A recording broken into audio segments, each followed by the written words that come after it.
Imagine a woman working late into night in a small, poorly equipped laboratory surrounded by tons of heavy mineral ore. She has no modern machines, no advanced computers, and no sophisticated laboratory equipment. Yet, through her years of exhausting work, she discovers two new elements and changes humanity's understanding of matter forever. Her name was Marie Curie. She became the first woman to win a Nobel Prize, the first person to win Nobel Prizes in two different scientific fields, and one of the most influential scientists in modern history. But behind the famous name was the story of poverty, discrimination, sacrifice, love, tragedy, and extraordinary determination. This is the story of Marie Curie. Marie Curie was born Maria on November 7, 1867 in Warsaw, which at the time was under Russian rule. She was the youngest child in a family that deeply valued education. Her father was a teacher of mathematics and physics, while her mother worked as a teacher and a school administrator. Maria grew up in an environment where books and education were highly respected. But life was not easy. Her family experienced financial difficulties, and Marie also suffered personal loss at young age. Her mother died when she was only 10 years old. Despite these hardships, she developed an extraordinary passion for learning. She was particularly fascinated by science, but there was a major problem. In 19th century Poland, women faced serious restriction in higher education. Women were often denied access to the universities. She refused to accept that education should be limited because of gender. Maria and her sister Bronzuela made a remarkable agreement. They would support each other financially so that both could eventually receive higher education. Maria worked as a governess to finance her sister's medical studies. During this period, Maria continued studying independently. She became involved with an underground educational movement known as Flying University, where Polish students, especially women, could study subjects that were restricted by authorities. Eventually, Maria's dream of studying abroad became possible. In 1891, she moved to Paris. She enrolled at the University of Paris, the Sorbonne. She enrolled, and her life in Paris was extremely difficult. She had very little money. She lived simply sometimes in cold room and often survived on very little food.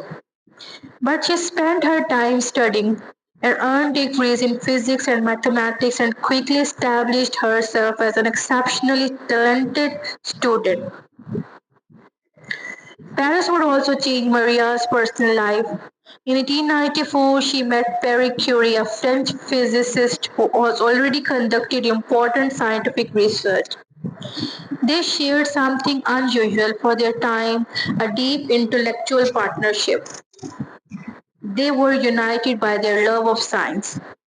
In 1895, Maria and Perry married. Mary became known as Marie Curie, and together they began one of the most important scientific partnerships in history. In late 1890s, scientists were fascinated by the strange phenomena. The physicist Henry Becquerel had discovered that uranium produced invisible rays capable of penetrating materials. Marie Curie became interested in this phenomena. She began investigating the mysterious rays produced by uranium. She noticed something very important. The intensity of radiation seemed to depend on the amount of uranium present, not on its chemical form. This suggested that radiation came from the atom itself. That was revolutionary. At the time, scientists generally thought that atoms were the fundamental, unchanging building blocks of matter. Marie Curie's work suggested that atoms could contain enormous hidden processes. She gave this phenomena a name radioactivity. Mary began studying a mineral called pitchblende which contained uranium, but she noticed something strange. Pitchblende was more radioactive than pure uranium. Why? Mary suspected that another radioactive substance was hidden inside the mineral. She and Perry began an enormous chemical investigation. Their laboratory conditions were primitive. They processed large quantities of mineral and materials, separating substances again and again. The work was physically exhausting. Eventually, they found evidences of new radioactive element. In 1898, Mary and Perry announced its discovery. Mary named its polonium after her homeland, Poland. But their work was not finished. The Curies continued processing tons of pitchblende residues. They eventually identified another extraordinary radioactive substance. They called it radium, derived from the Latin word associated with rays. But discovering an element was only the beginning.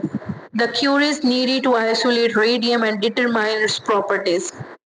This required years of painstaking chemical work. Mary repeatedly processed mineral residues, often under extremely difficult conditions. Her laboratory was little more than a rough shed. There were no modern safety procedures. They did not yet understand the long-term biological dangers of prolonged radiation exposure. Mary handled radioactive materials directly. Sometimes she was fascinated by faint glow produced by the radioactive substances. What appeared mysterious and beautiful at the time would later become recognized as extremely dangerous. Marie Curie's scientific achievements soon attracted international attention. In 1903, Marie Curie, Pierre Curie, and Henry Becquerel were awarded the Nobel Prize in Physics for their own work on radiation phenomena. Marie Curie had become the first woman to receive a Nobel Prize. It was an extraordinary achievement, but the tragedy soon followed. In 1906, Pierre Curie died suddenly in a street accident in Paris. He was only 46 years old. Mary was devastated. She had lost her husband, scientific partner, and closest companion. But she did not abandon science work. Instead, she continued. The Sorbonne offered Mary Curie position. She became the first woman to teach as a professor at Sorbonne. She continued conducting research while raising her daughter. Her determination was extraordinary. Marie Curie's scientific career reached another historical milestone in 1911 when she received a Nobel Prize in Chemistry for her discoveries and research involving radium and polonium. With this achievement, she became the first person ever to receive two Nobel Prizes, and remarkably, she had won them in two different scientific fields, physics and chemistry. Her achievement remains extraordinary even today. When the First World War began in 1914, Marie Curie wanted to use science to help wounded soldiers. X-rays could help doctors locate bullets and broken bones inside the human body. Mary helped develop mobile X-ray units that could travel closer to the battlefield. These vehicles became known as Little Curies. Mary also helped train people to operate the equipment. Her work contributed to the development of medical radiology and helped doctors treat wounded soldiers. At the beginning of 20th century, scientists did not fully understand the dangers of radiations. Mary spent years working with radioactive material. She carried radioactive samples and worked with them without the protective equipment that would be considered essential today. Even her laboratory notebook remained radioactive for the decades. Today, some of her personal scientific papers are still handled with special precaution. Her health gradually deteriorated. She eventually developed a serious blood disorder associated with prolonged radiation exposure. Marie Curie continued working despite declining health. She established scientific institutions and continued supporting research. Her daughter also became a remarkable woman. Her daughter, Irene Juliette Curie, later became a scientist who won the Nobel Prize in Chemistry herself. Marie Curie's influence had passed to another generation. On 4th July 1934, she died in France. Her age was 66 at that time. Her death was connected to aplastic anemia, widely associated with her prolonged exposure to radiation. Marie Curie's story is much larger than the discovery of two chemical elements. She changed our understanding of atoms. Her work helped establish radioactivity as a major field of scientific research. Her discoveries contributed to the development in nuclear physics, radiation science, and medical treatment.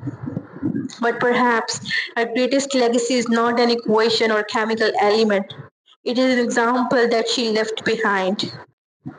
Mary was not born into the wealth or privilege. She did not have access to the technology available to scientists today.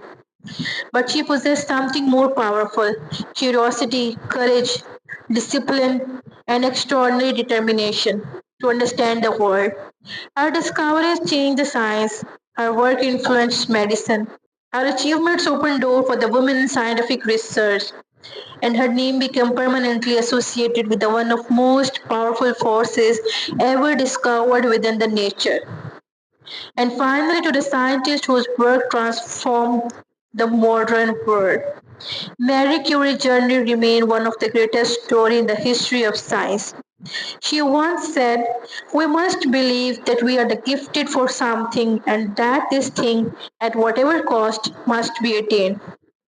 And Marie Curie spent her entire life proving these words true.